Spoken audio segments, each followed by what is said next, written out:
जैन साथियों, आज हम अर्थशास्त्र के कुछ महत्वपूर्ण क्वेश्चन बताएंगे जो आगामी परीक्षाओं के लिए बहुत महत्वपूर्ण है। ठीक है साथियों, दोस्तों आप सुबह मॉर्निंग में अपना टारगेट फिक्स करिए और सारा दिन उस पर फोकस करिए कि आज हमें इतना तैयार करना, टारगेट का मतलब, और सारा दिन उस पर फोकस करिए दोस्तों। ऐसा अगर आप डेली करते हैं तो आपकी तैयारी बहुत अच्छी हो जाएगी दोस्तों।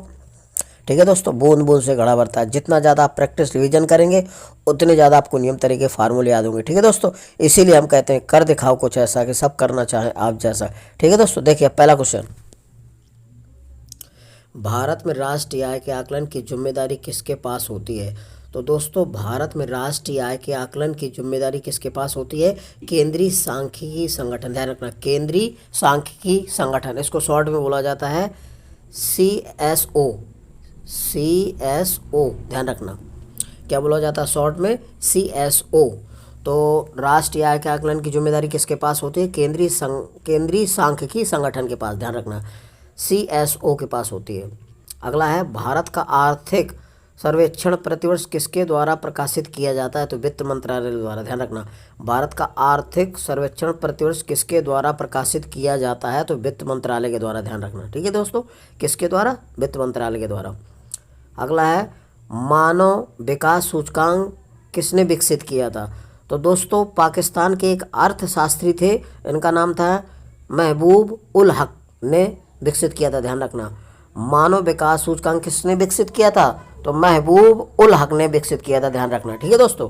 अगला है, भारतीय रिजर्व बैंक के लेखा वर्ष की अवधि क्या है?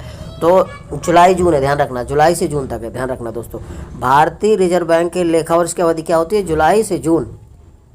भारतीय रिजर्व बैंक के लेखा वर्ष की अवधि क्या होती है? जुलाई से जून। अगला है, भारत में न्यूनतम मजदूरी अधिनियम किस वर्ष पहली बार स्वीकृत हुआ था? तो 1948 में। भारत में न्यूनतम मजदूरी अधिनियम किस वर्ष पहली बार स्वीकृत हुआ था? तो सन 1948 में। ध्यान रखना, कब हुआ था? सन 1948 में। अगला है, भारत की अर्थव्यवस्था कैसी है? तो भारत की अर्थव्यवस्था मिश्रित अर्थव्यवस्था है।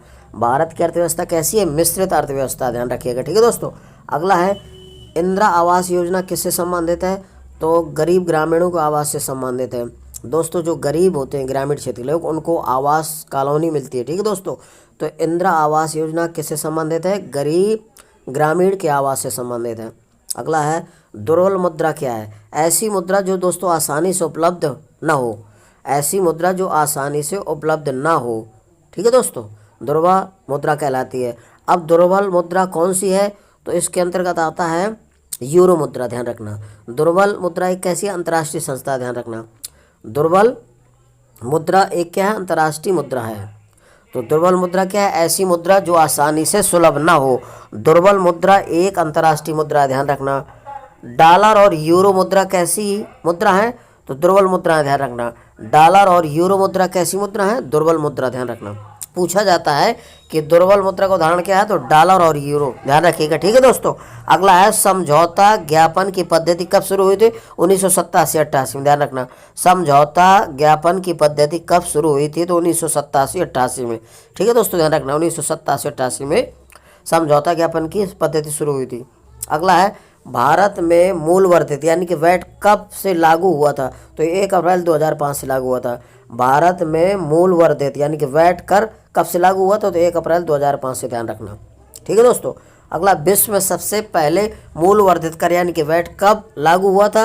तो 10 अप्रैल 1954 को फ्रांस में लागू हुआ था। ध्यान रखना दोस्तों, पूछा जाता है कि विश्व में सबसे पहले मूल वर्धित कर वैट कब लागू हुआ था? तो 10 अप्रैल 1954 को कहाँ लागू हुआ था? फ्रांस में। ध्यान रखिएगा, ठीक है दोस्तों, ये ध्यान रखिएगा।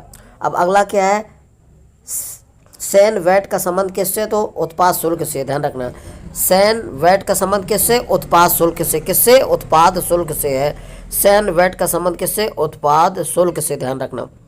अगला है, सैन वैट को कब से लागू हुआ था? यानी कि सैन वैट को बजट में कब लागू किया गया था? सैन वैट को बजट में कब लागू किया गया था? तो 2000 और 2001 में लागू किया गया था। ध्यान रखना, सैन वैट को बजट में कब से लागू किया गया था? यानी कि बजट में कब शामिल किया गया था? ऐसा, सैन वैट को बजट में कब शामिल किया गया था? तो 2000 और 2001 में। ध्यान रखना, कब किया गया था? 2000 और 2001 में। ठीक है दोस्तों।